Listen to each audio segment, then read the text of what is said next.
Quiero hablar en esta mañana de un salmo que no está en los salmos. ¿Puede ocurrir eso? Está en la Biblia, está en la Biblia. Un salmo que no está en los salmos. Así que abrí tu Biblia o prendela en el primer libro de Crónicas, capítulo 16. Primer libro de Crónicas, capítulo 16, versículos 7 al 12. Esto dice la palabra del Señor. Entonces, en aquel día, David comenzó a aclamar a Jehová por mano de Asaf y de sus hermanos. Alabad a Jehová, invocar su nombre, dad a conocer en los pueblos sus obras, cantad a él, cantadle salmos, hablad de todas sus maravillas, gloriaos en su santo nombre, alégrese el corazón de los que buscan a Jehová. Buscad a Jehová y su poder, buscad su rostro continuamente y haced memoria de las maravillas que ha hecho, de sus prodigios y de los juicios de su boca. Amén. Qué lindo salmo este, ¿no?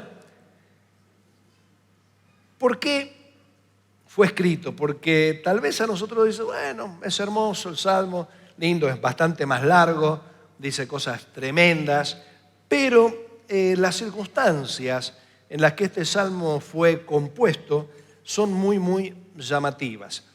Como todos sabemos, cuando Israel fue conquistando la tierra prometida, llega el momento en que por fin tiene el rey que Dios quería, que era David.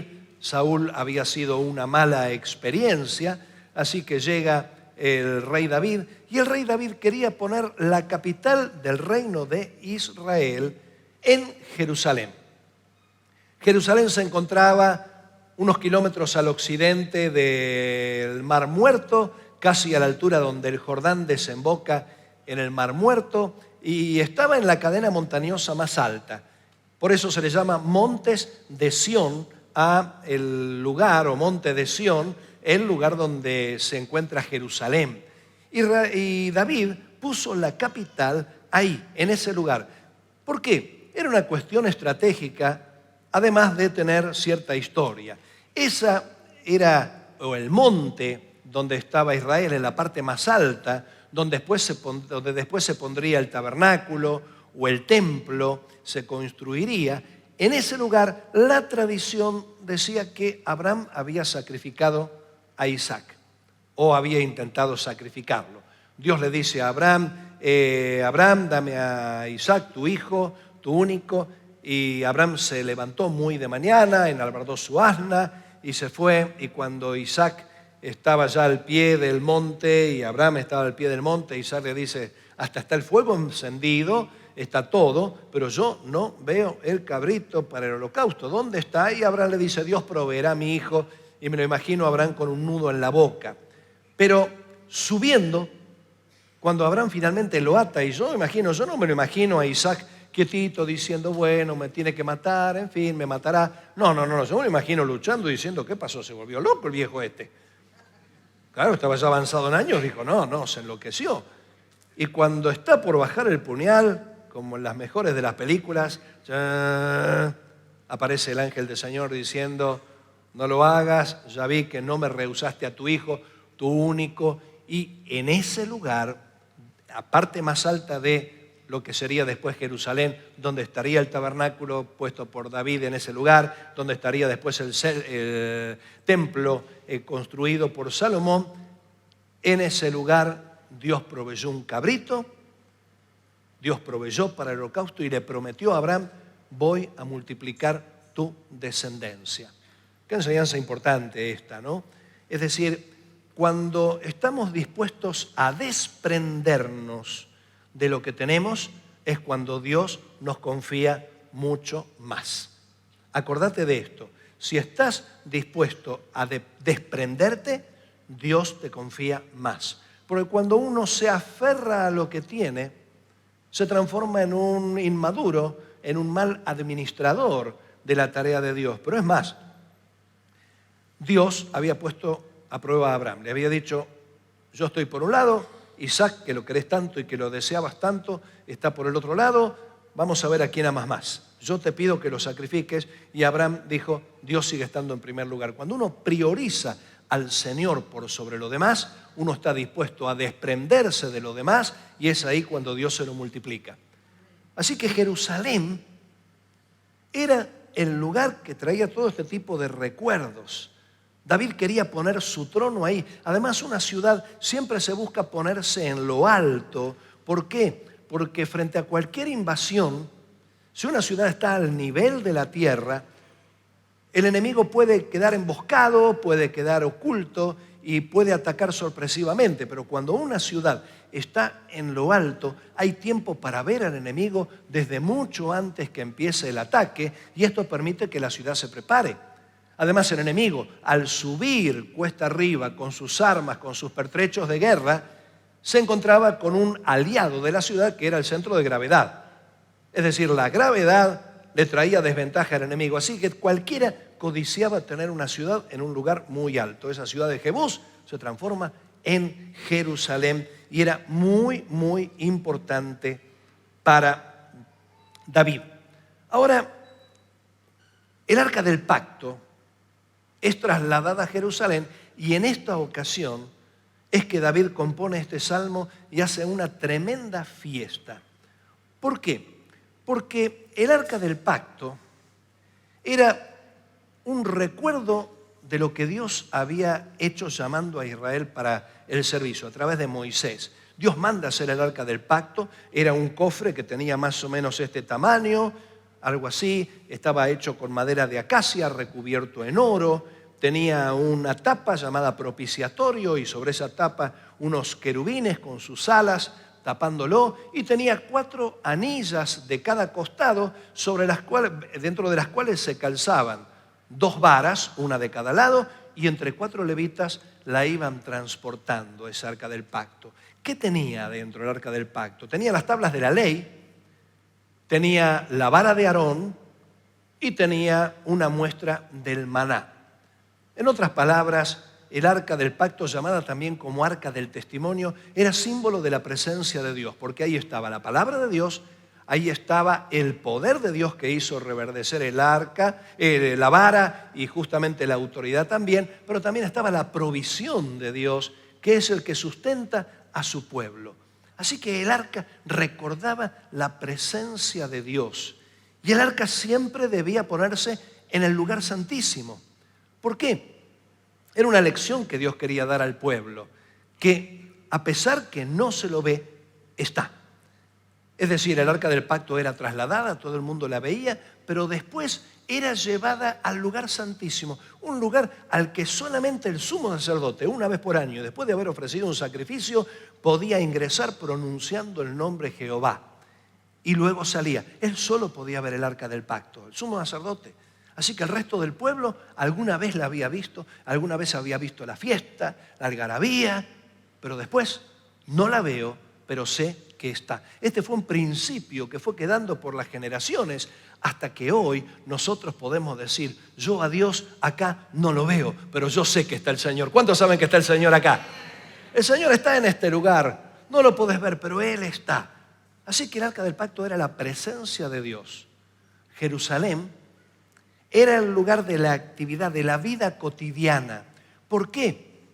Porque la gente producía en el campo el ganado, las cosechas, las siembras, pero negociaba en la ciudad. Así que la ciudad era el lugar del encuentro, el lugar de las transacciones, el lugar del trueque, donde iban cambiando. Así que la vida estaba en la ciudad, la vida social estaba en la ciudad, la vida cotidiana estaba en la ciudad. Entonces, ¿qué es lo que quiere hacer David? David quiere trasladar el arca juntamente con el tabernáculo a la ciudad. En otras palabras, David quiere incorporar la presencia de Dios a la vida cotidiana. No quería que la presencia de Dios estuviese en algún lugar por ahí retirada y él tuviese que dejar la ciudad muy cada tanto, ir, encontrarse con la presencia de Dios y volver. Él decía, yo quiero la presencia de Dios en el lugar donde estoy. Yo quiero que la presencia de Dios esté en el lugar de la movida. No quiero que la presencia de Dios esté en un lugar retirado de la vida cotidiana. Algo muy parecido nos ocurre a nosotros. A veces no incorporamos la presencia de Dios a la vida cotidiana nuestra. Qué fácil que es acá levantar las manos. Todos levantamos las manos, adoramos al Señor. Recién cuando estaba saliendo de ahí adelante me iba dando la vueltita para poder subir a la plataforma. Iba mirando y decía, qué lindo, cómo el pueblo de Dios adora al Señor. Es maravilloso esto. El tema es que esta adoración la tenemos que trasladar a más allá del templo, más allá de la vida esporádica, la vida del fin de semana. No solamente tenés que levantar las manos en el templo, tenés que levantar las manos hacia el Señor en la calle, en tu casa, en otros lados. No solamente tenés que cantar acá. Acá cantamos maravilloso. Bueno, algunos. Pero cantamos con todas nuestras fuerzas. ¿Lo hacemos en la calle? El otro día me fui a tomar un desayuno con un pastor amigo y así que empezamos a charlar, pedimos ahí un café con leche y empezamos a charlar y de pronto vamos escuchando una musiquita de fondo que nos resultaba muy, muy conocida. Y de pronto la camarera que se acerca a servirnos, le decimos, qué linda música, ya estábamos los dos al acecho para predicar el Evangelio, ¿no? Qué linda música. Sí, yo la pongo, todavía no saben de qué se trata, pero un día van a escuchar qué es esto. Era creyente la camarera que nos había llevado. Y uno dice, qué lindo, llevar presencia de Dios a donde sea. Necesitamos incorporar la presencia de Dios a la vida cotidiana. Necesitas incorporar la presencia de Dios a tu casa. Necesitas incorporar la presencia de Dios a tu trabajo. Hay ningún amén, ¿no? ¿A cuánto les gusta trabajar? Levanten la mano. Perdónale esta mentira, Señor. Tan felices que mañana tenemos 2 feriados y levantan la mano encima. Bueno, cuando te enteres de dónde viene trabajo, la palabra trabajo, van a bajar significativamente las manos. ¿Sabe que la palabra trabajo viene del latín travalium y a su vez sale del latín tripalium? Vos decís, tripalium, wow, tremendo, ¿no? Ahora sí voy a trabajar con más ganas. ¿Qué es tripalium? 3 palos. Tripalium, 3 palos. Ah, yo sabía, voy a ganar 3 palos en el trabajo. No. ¿Qué era el tripalium? Eran 2 palos en X y un tercer palo vertical, donde ataban a las personas. En los palos en X ataban las extremidades, creo que como la cruz de San Andrés, que le llaman así en X, y el palo vertical para sujetar la cabeza, y ahí los verdugos hacían lo que querían de sus víctimas. Los ponían al asador, los latigaban, los laceraban, les clavaban púas, los apedreaban. Así que el tripalium no tenía nada de placentero y curiosamente este nombre se le da al trabajo. ¿A cuánto les gusta el trabajo? Porque nos toca trabajar en un contexto donde la tierra nos produce cardos y espinos, entonces se nos hace medio cuesta arriba, ¿no? Pero necesitamos incorporar la presencia de Dios al trabajo también. ¿Por qué? Porque Dios quiere ser parte de nuestra vida cotidiana y no que entremos en un circuito de la religión donde solo el domingo es el día que alabamos a Dios. Bueno, en estas circunstancias es en las que David traslada el arca a Jerusalén, traslada la presencia de Dios a la vida cotidiana y le trae tanto gozo porque esto es lo bueno. Cuando incorporamos la presencia de Dios a nuestra vida cotidiana, nuestra vida se transforma en una fiesta. Y le trajo tanto gozo que compuso este salmo que es mucho más largo de lo que hemos leído, pero que sirvió de inspiración para 3 salmos más, para el 105, versículos 1 al 15, para el 96, versículos 1 al 13, y para el 106, versículos 47 y 48. Quedó tan copado que dijo, esto lo quiero repetir en esta y en esta canción. ¿Por qué?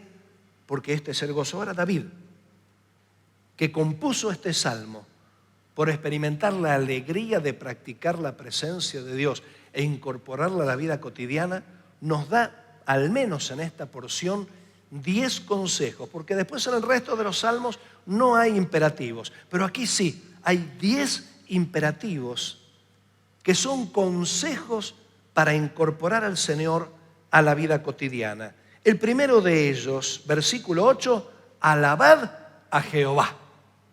¿Qué quiere decir alabar? Viene de una palabra hebrea, en este caso, que significa disparar, expulsar, como algo que sale de golpe, impulsivamente. Sería confesar eufóricamente. Otra versión dice, den gracias a Dios. ¿Sabés que por mucho tiempo los pentecostales se nos decía, ahí vienen los aleluyas? ¿Cuántos sabían esto? Muy bien. ¿Cuántos no lo sabían? Ustedes que no lo sabían no son los culpables. Los culpables somos los que lo sabíamos, que nos hemos perdido el apodo porque se nos escucha cada vez menos cantar aleluya. Pocas veces se nos escucha. Necesitamos que nuestra vida esté llena de alabanza al Señor. ¿Por qué? Porque Jesús nos dio la vida eterna. ¿Te trae gozo la vida eterna? ¿Te trae alegría tener vida eterna? Imagínate, si hoy alguien te pusiera un fierro en la cabeza, dice, cuando llego a 0 disparo, 3, 2, 1, y de pronto, ¿y vos qué decís? Y bueno, no salió la bala, aleluyita. No, empezás a celebrar. No salió la bala, aleluya, gloria a Dios. Salís a la calle a gritar, no salió la bala. Así que lo primero que David nos dice es que nosotros alabemos al Señor. Pero en este mismo versículo dice, invocad su nombre. Invocar significa invitarlo, convocarlo, esperarlo, darle lugar. Esto es bien interesante. Como una reunión que uno no quiere empezar hasta que llegue el invitado principal. Es decir, no empezamos hasta que no venga fulano. A veces nosotros nos apresuramos tanto a intervenir, a hacer las cosas con nuestra propia motivación. Cualquier coincidencia con la realidad es pura casualidad. Pero seguramente no falta aquel que dice, en esta casa si no se hacen las cosas, si yo no hago las cosas no las hace nadie. ¿Escuchaste eso alguna vez? Hasta en la iglesia hay gente, que dice, no, si yo no lo hago, no lo hace nadie. Viste, común diciendo, acá está el Salvador. Gloria a mí, que no me muera, porque si no se terminó la iglesia del Señor. ¿No? Bueno, es una suerte de intervencionismo. Y el intervencionismo muchas veces no es celo, energía, amor. A veces el intervencionismo es miedo. Intervenimos porque tenemos miedo de esperar. Tenemos miedo de darle lugar a Dios. No vaya a ser que se haga muy tarde. En la primera reunión comenté una historia que solía contar el hermano David Grams, padre de Raki, de Mona, abuelo de Ben, Belo. Y él decía que un día estaba en Centroamérica enseñando en el ISUM y un hermano lo pasa a buscar para ir a una iglesia que distaba unas cuadras.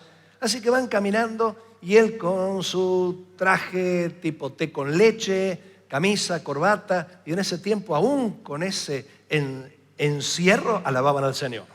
Hoy estamos más livianitos, ¿no? Pero contento iba. Y caminando por la vereda, pisa una baldosa floja ahí, una hermosa mancha de barro en el pantalón. El pastor que lo había ido a buscar se desesperó, se puso en cuclillas, quería limpiarle el pantalón. ¡Oh, hermano, cómo lo siento! Hermano David, ¿qué le dijo? Espera, Espera. Déjalo así, vamos a la iglesia. El pastor habrá pensado, sí que tiene guita, no le importa nada. El tema es que cuando llegaron a la iglesia, ese barro que se había salpicado sobre el pantalón se había secado y se había transformado en una costra que con un par de palmadas desapareció. Simplemente supo esperar el momento y no quedaron rastros de ese barro. Si se hubiera puesto a limpiarlo, el barro hubiera penetrado, el pantalón se hubiera percudido, no hubiera servido nunca más. A veces nosotros tenemos que aprender a invocar el nombre del Señor, esperar a Dios, esperar a ver qué dice Dios, qué es lo que quiere el Señor. Dice Pablo a los filipenses, por nada estéis afanosos, sino sean conocidas vuestras peticiones delante de Dios. Y la paz de Dios que sobrepasa todo vuestro entendimiento, guardará ¿qué? Vuestras mentes y vuestros corazones en Cristo Jesús. Tenemos que tener vidas de diálogo con Dios. Tercer consejo que da en el mismo versículo 8. Dice, dad a conocer en los pueblos sus obras. No hay casi versículo del Antiguo Testamento más comprometido con las misiones que este versículo 8. Que todo el mundo, dice otra versión, que todo el mundo sepa lo que Él ha hecho. ¿Qué clase de compromiso tenemos con las misiones? Si no tenés compromiso con la gran comisión, algo malo te está pasando. La gran comisión, allá a lo lejos.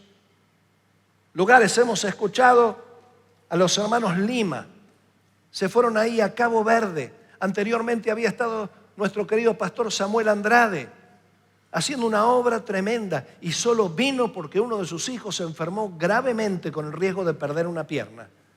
Si no se hubiera quedado, pero dieron su vida. Tenemos que estar dispuestos, ya que nosotros quizás no vayamos, no salgamos, tenemos que estar dispuestos a ayudar a los que sí están dispuestos a hacerlo. Pero es más, tenemos que estar dispuestos a que tu vecino conozca el Evangelio de Jesucristo, que tu pariente conozca el Evangelio de Jesucristo, que aquel que encontrás todos los días en la parada del colectivo pueda conocer del Señor. Hebreos capítulo 13, versículo 15 dice, así que ofrezcamos siempre a Dios por medio de Él sacrificio de alabanza, es decir, fruto de labios que confiesan su nombre. Cuarto consejo, cantad a Él, cantadle salmos. ¿A cuántos les encanta cantar? Es hermoso esto. Es darle belleza a lo que le decimos al Señor. Dice la otra versión, canten a Él, cántenle alabanzas. Estaba buscando un artículo acerca de los beneficios de cantar. ¿Y sabés que cantar tiene beneficios? Por ejemplo, si cantás mal, ahuyentás a todos los pesados que se te ponen al lado. Y si cantás peor todavía, ni los chorros se te acercan. Sin embargo, la BBC de Londres citó datos sobre el canto y la salud que escribió una tal profesora Daisy Feckord. Mirá todos los beneficios que tiene cantar. En primer lugar, ayuda a la meditación. Porque cuando vos cantás, meditás. ¿Sabés por qué? Se me despegó. Cuando vos cantás, vas repitiendo ciertos conceptos y ciertas frases que van formando parte de tu creencia, van formando parte de tu convicción. Entonces, de esta manera, al cantar, vos vas meditando lo que haces. Pero en segundo lugar, está comprobado que las personas que sufren demencia tienen una notable mejoría cantando. ¿Viste a vos que te decían que eras medio loquito? Cantá y te va a hacer bien. Tenemos entre nosotros un musicoterapeuta, Fausto Infantino. Él te puede contar. Y de hecho, parte de las prácticas de la musicoterapia es tratar a personas que tienen ciertas dolencias a nivel mental, porque el canto es sanador. en San Nicolás, un pastor amigo, Marcelo Vitrano, en la iglesia pusieron un coro de personas con problemas mentales. Esos sí que cantaban como locos. Pero ¿sabés qué? ¿Sabés qué? Muchas de esas personas recibieron el alta. No te lo estoy inventando. Un día lo podemos traer y él te lo puede contar. Cantar ayuda a los pulmones porque permite que se vayan expandiendo los pulmones. Pero además, este es un dato interesante, cantar libera endorfinas. ¡Oh, qué tremendo! Y acá salís endorfinado. ¿Qué son las endorfinas? Las endorfinas son unos neurotransmisores que dan una sensación de bienestar. La endorfina te hace sentir bien. Después de algún dolor fuerte físico, el organismo empieza a largar endorfinas como para balancear. Y después de ese gran dolor, sentís un alivio muy, muy agradable. Pero no solamente esto, te permite regular la respiración. Porque al cantar vos tenés que respetar ciertos compases. Esto hace que respires y respirás con el diafragma, porque es la respiración más rápida. Esto quiere decir que se infla la parte de los pulmones que en ese cono tiene más capacidad.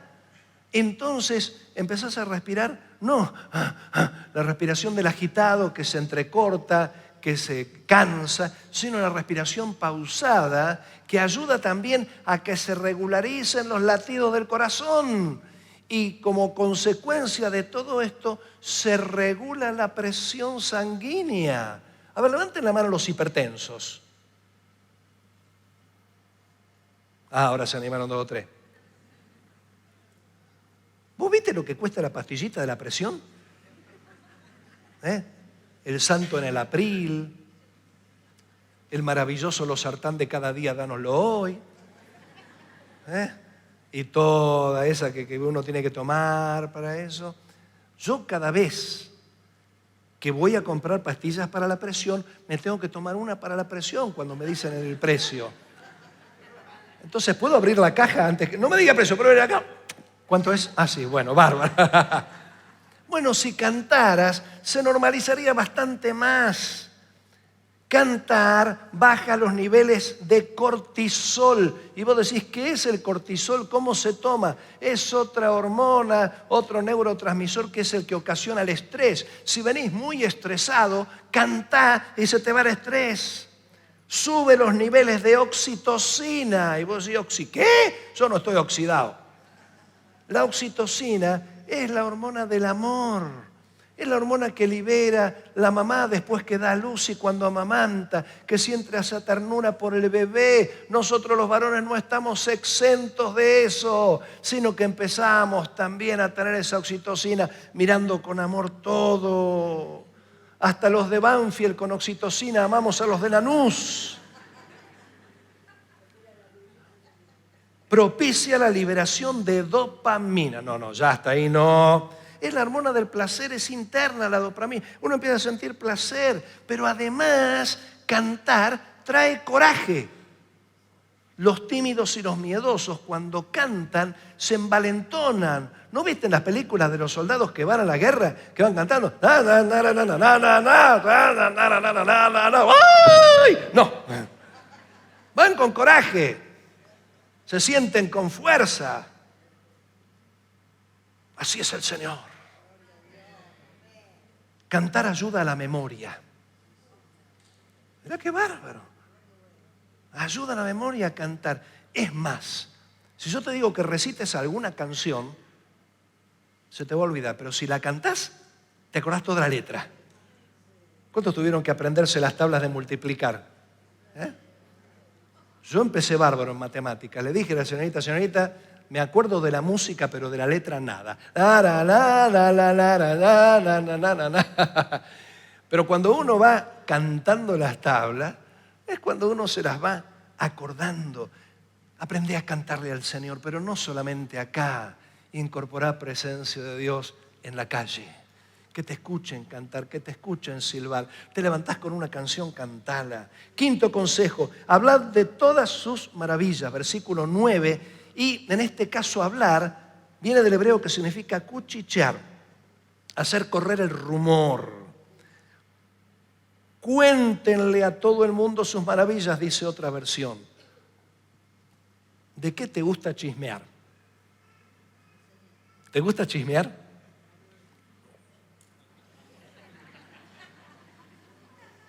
A que si te cuento un chisme jugoso, levanta, hasta el que está dormido ahí. Está. ¿Cuánto tiempo dedicás para hablar de política? ¿Cuánto tiempo tardás para hablar de economía? ¿Cuánto tiempo tardás para hablar de fútbol? ¿Cuánto tiempo tardás para hablar de la última película que viste? ¿Cuánto tiempo tardás para hablar las maravillas de Dios? Ojalá que sea el mayor tiempo el que tardás, porque esto es lo que realmente vale. Sexto consejo, gloriaos en su santo nombre. El término gloriar significa brillar, estar orgulloso de Dios, regocijarse por Él, por su santo nombre. Pablo dijo, no me avergüenzo del Evangelio. Y lo dijo de una forma casi irónica, como diciendo, estoy orgulloso del Evangelio, porque es poder de Dios. No te avergüences, porque aquel de quien hablas es el dueño del universo. Es tu jefe, es mi jefe, del que depende todo. Séptimo consejo. Alégrense el corazón de los que buscan a Jehová. Es decir, alegrarse en querer saber más de Dios. Esto significa alegrar el corazón de los que buscan a Dios. ¿Me pueden traer un micrófono? Porque se me cae este. Encima me ponen la tortura de la... Esa. Gracias. Ahora sí. Gracias. Hola. Dice la versión NTV, alégrense los que adoran al Señor. En otras palabras, aprende a alegrarte cuando lees la palabra del Señor, cuando hablas de las cosas del Señor. La semana pasada, antepasada, estábamos saliendo un grupo de pastores, unos 3 pastores para desayunar y charlar algunas cosas, no, merendar era. Y justo me llama un pastor amigo, un hombre de Dios. Hola, ¿qué tal? ¿Cómo estás? Mira, acá estamos con los pastores de la iglesia y estamos hablando de tal texto. Y como teníamos dudas, dijimos, vamos a preguntar a Edgardo. Y me preguntaron acerca de mi parecer sobre un texto y justo lo tenía tan fresco porque había escuchado algo que me llenó de gozo y era como la piecita del rompecabezas que me faltaba. Así que empecé a decirle, y mientras yo le contaba lo que me parecía ese texto, mi corazón se llenaba de gozo, pero al mismo tiempo podía escuchar por el teléfono que habían puesto el parlante y hermanos libres, estaban adorando, gozándose en el Señor, hablando en lenguas. ¿Por qué? Era algo, estábamos a la distancia, separados por 1.300 kilómetros, sin embargo, con 1.300 kilómetros de separación, allá y donde yo estaba, podíamos sentir gozo de Dios. Cuando uno lee la palabra de Dios y la entiende, uno se llena de gozo en el corazón. Porque la palabra habla la vida. Octavo consejo. Buscar a Jehová y su poder, versículo 11. ¿Qué quiere decir buscar en este caso? Estudiar, investigar, querer saber, tener sed de su poder. Dice otra versión, busquen al Señor y su fuerza. Es aprender a recibir y a pedir fuerzas del Señor. Nos dice, la Biblia nos cuenta que David en cierto momento sufre el saqueo en la ciudad donde tenía su familia y sus bienes y los de sus soldados. Es saqueada esa ciudad, es todo robado y el pueblo hablaba de apedrearlo a David. Pero nos dice la Biblia, mas David se fortalecía en el Señor. Pablo dice, fortaleceos en el Señor. Otra vez os digo, fortaleceos en el Señor y en el poder de su fuerza. Tenemos que aprender a tener fuerzas de Dios.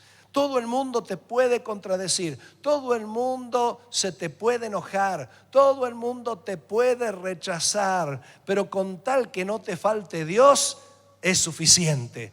El Señor es suficiente para nuestras vidas. Aprende a buscarlo. Y lo enfatiza el versículo 11 cuando dice, buscad su rostro continuamente. Es decir, habla de buscar su presencia, averiguar sobre su presencia, buscarlo continuamente. Es un ejercicio maravilloso el verlo al Señor en cada detalle de nuestras vidas. Proverbios dice, reconoce al Señor en todos tus caminos. ¿A qué se refiere? A veces nosotros queremos verlo a Dios en medio de las grandes cosas, como pasó con Elías. Vino un fuego, pero el Señor no estaba. Un viento impetuoso, pero el Señor no estaba. Tormentas, relámpagos, pero el Señor no estaba. Estaba en el silbo apacible. Jesús dijo de que no cae un solo cabello de nuestra cabeza sin que sea la voluntad de nuestro Padre que está en los cielos. Dice, pues aún vuestros cabellos están todos contados. Un enemigo mío diría que Dios contó mis cabellos en un día de reposo. Estoy en el proceso de perdonarlo. Ahora, ¿por qué digo esto? Porque si Dios se fija en detalles tan pequeños y delgados como un cabello, quiere decir que lo que acontece a nuestra vida está tejido por Dios, está planeado por Dios, está cuidadosamente organizado y controlado por el Señor. Entonces nuestra tarea consiste en tratar de saber qué quiere Dios en medio de cada circunstancia. ¿A dónde me quiere llevar el Señor? ¿Qué espera Dios de mí? ¿Qué espera que yo haga? Eso es buscar a Dios. Decir, ¿dónde está Dios en medio de esta situación que no la entiendo, que no me gusta o que no la comparto? Y por último, haced memoria de las maravillas que ha hecho, de sus prodigios y de los juicios de su boca. Recordar lo que Él hizo. ¿A cuántos Dios les hizo algún milagro? Levanten la mano. Bájala. Pues siempre hay alguno que ve que levanta la mano. Ni sé qué preguntó. ¿Cuántos recibieron algún milagro de Dios? Mira no bajes la mano y da vuelta a tu cabeza. Si se lo contaras al de al lado, se llenaría de gozo. ¿Sabes qué? En los momentos difíciles es cuando tenemos que recordar lo que Él hizo, pero también dice, haced memoria de las maravillas que ha hecho, de sus prodigios y de los juicios de su boca. El Salmo 119, en uno de los tantos sinónimos que utiliza para palabra de Dios, utiliza el sinónimo los juicios de su boca.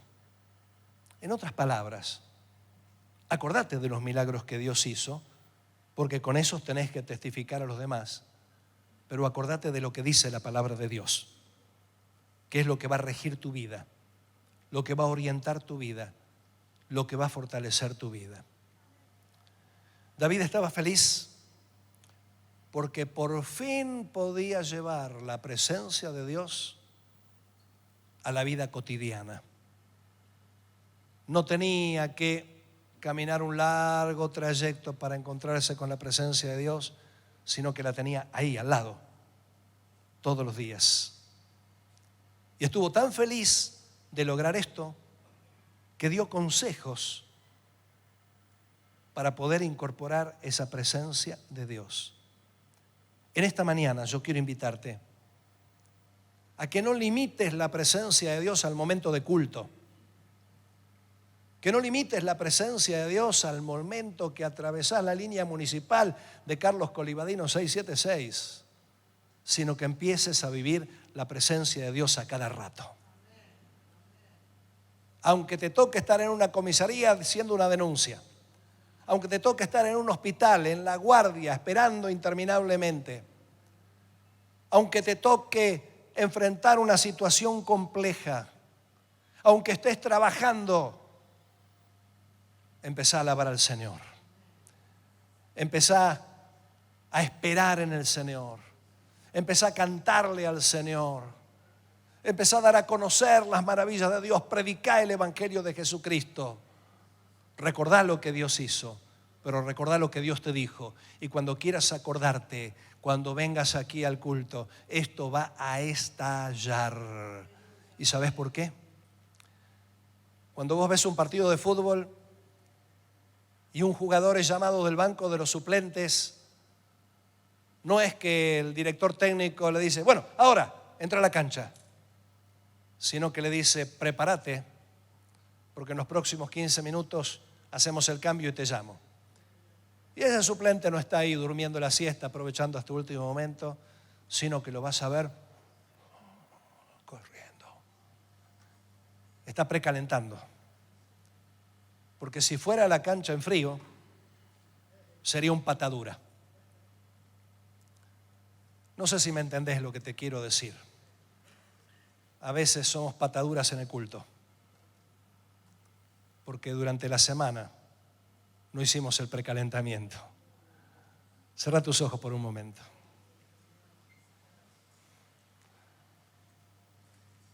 ¿Cuántos van a hacer precalentamiento en la semana? ¿Cuántos van a empezar a practicar la presencia de Dios? ¿Cuántos le van a decir al Señor, Señor, yo quiero incorporar tu presencia a mi vida cotidiana? Yo no quiero limitar mi vida devocional al momento de culto. Simplemente, yo quiero practicar tu presencia a cada instante. Si querés decirle esto al Señor, ponete de pie. Si vas a tomar ese compromiso, parate, levanta tus manos y decirle con tus propias palabras al Señor, Señor, yo no quiero que tu presencia quede limitada a la actividad cúltica. Yo no quiero tener un altar en un lugar fijo. Yo quiero que mi vida sea un altar. Yo quiero que mi vida sea una vida que te considera en cada instante. Padre, quiero agradecerte por tu amor y tu presencia. Quiero agradecerte, Señor, por tus bondades. Pero en esta mañana quiero decirte junto con todos aquellos que estamos de pie, que no queremos limitar tu presencia, la fiesta y el gozo a la hora y media de culto, sino que nos acompañe todos los días de mi vida. Queremos buscarte no de a rato, sino continuamente. Fortalecernos y buscar tu fortaleza.